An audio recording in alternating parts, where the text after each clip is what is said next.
Many of the elements that define cinema as I know it are there in Marvel Pictures.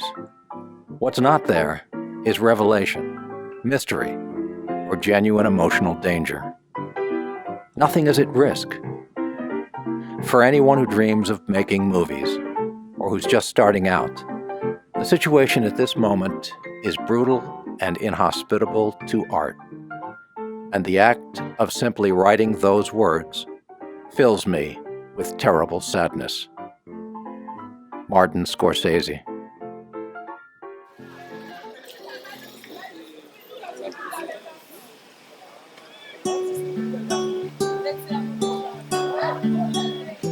In 1992, a spirited young lady was daydreaming in a field behind her church, resting from rehearsing a handful of lines for a school play.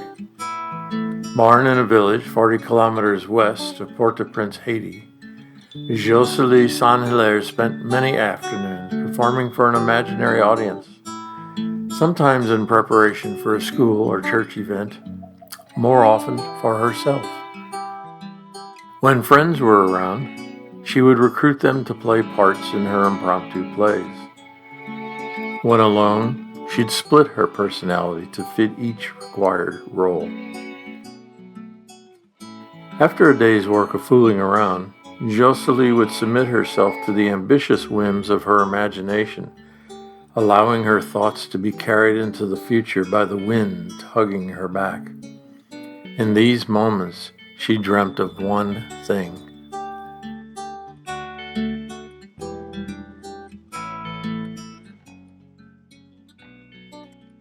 I dream for a living. Once a month the sky falls on my head. I come to, and I see another movie I want to make. Steven Spielberg. The screen is a magic medium. It has such power that it can retain interest as it conveys emotions and moods that no other art form can hope to tackle. Stanley Kubrick.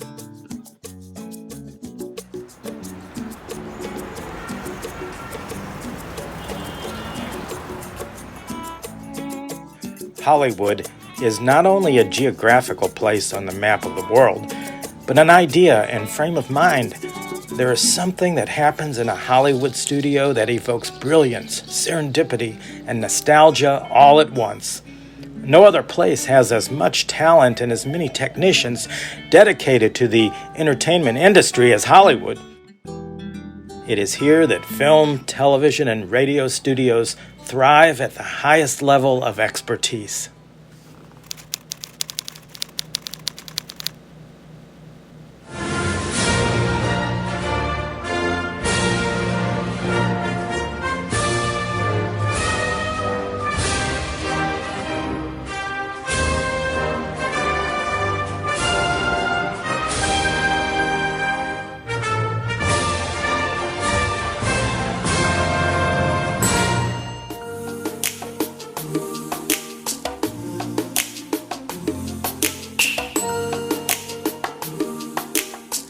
At the age of 33, Joselie would make the move she had been dreaming of all her life. She would migrate to the United States, taking residence in a suburb of Miami. I am so excited. I love my new church. The people are so nice. Thank God there is a Haitian community here because my English is not good. Joselie, Facebook post, February 4th, 2013.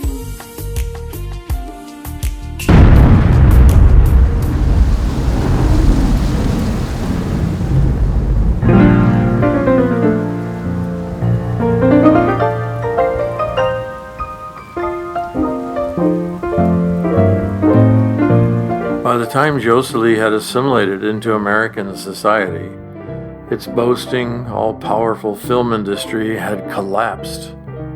No longer was Hollywood the cultural entertainment capital of the world. No longer was Tinseltown the place where dreams came true.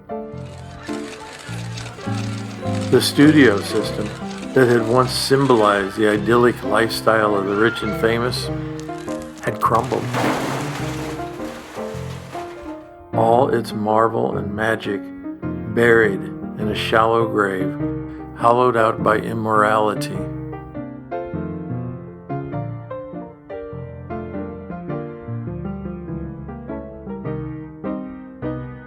I associate my motion picture career more with being unhappy and scared or being under the gun than with anything pleasant. Francis Ford Coppola.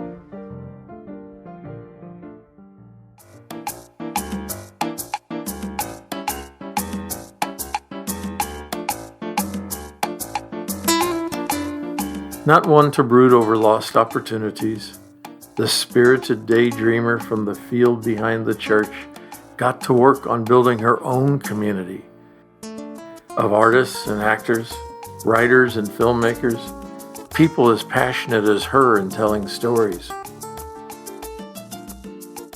Within just a few years, Joselie would write, direct, and star in several short films and features,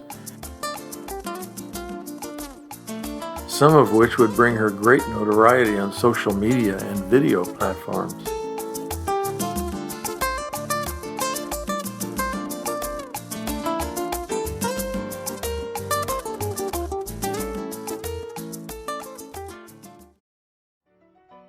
One collaborator would make a difference in Joselie's professional life more than any other.